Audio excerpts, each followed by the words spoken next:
आपको दलित आंदोलन और वामपंथी आंदोलन को एक मंच पर लाना पड़ेगा।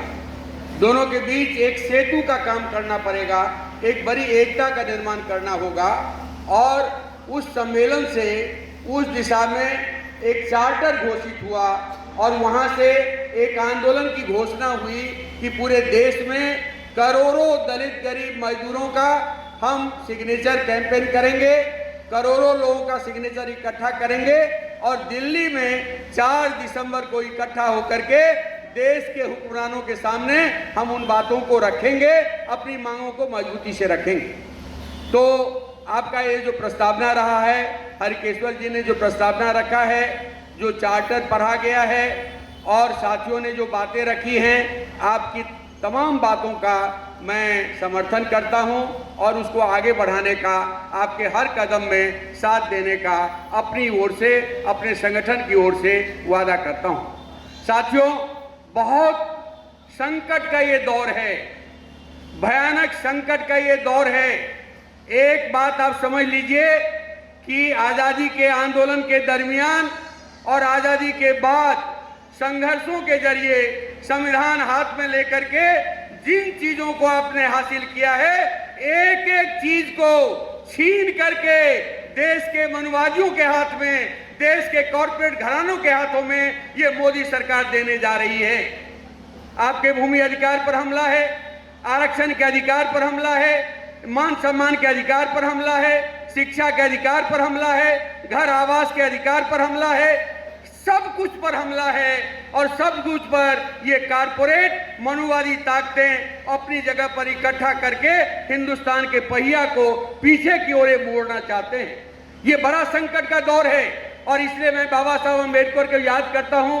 बाबा साहब अम्बेडकर ने 1945 में कहा था, बाबा साहब अम्बेडकर ने देश की राजनीति को समझते हुए, देश के आजादी के आंदोलन को समझते हुए बाबा साहब अम्बेडकर ने 1945 में कहा था कि ये लोग कहने का मतलब उनका था कि आरएसएस के लोग, ये हिंदू महासभा के लोग खुदा न खास्ते यदि देश के गद्दी पर आ जाएंगे, वो दिन हिंदुस्तान के लिए महाविपत्ति का दिन होगा, महाआफत का दिन होगा। बाबा साहब अम्बेडकर ने उस समय कहा था और वही बात आज चरितार्थ हो रहा है, वही बात आज चरितार्थ हो रहा है। इसलिए तमाम लोगों को, तमाम तरह के संगठन को, तमाम तरह के आंदोलन को एकता बना करके संविधान बचाने की लड़ाई को, लोकतंत्र बचाने की लड़ाई को, जनाधिकार को बचाने की लड़ाई को, आरक्षण बचाने की लड़ाई को एक बड़े स्तर पर आगे बढ़ाना पड़ेगा। यही समय की मांग है और मुझे लगता है हम सब लोग कदम ताल करते हुए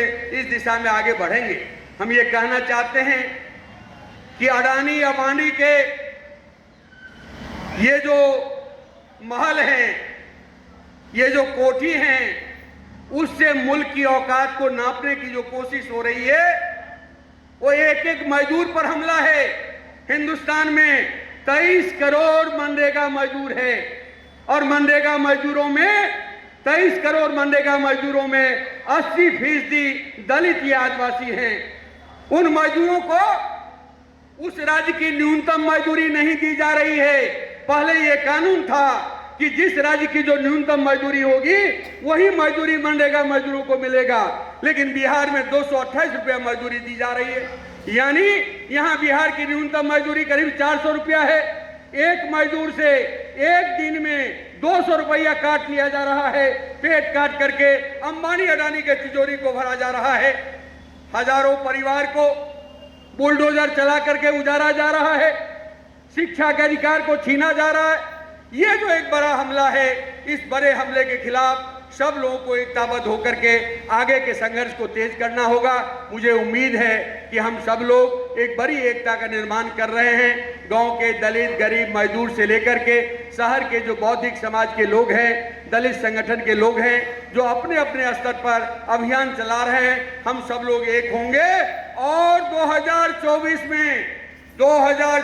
में संविधान विरोधी ताकत को, लोकतंत्र विरोधी ताकत को, दलित विरोधी ताकत को, ये आदिवासी विरोधी ताकत को, आरक्षण विरोधी ताकत को हम देश की गद्दी से बाहर करेंगे। इनकलाब जिंदाबाद, दलित गरीब मजदूरों की एकता जिंदाबाद।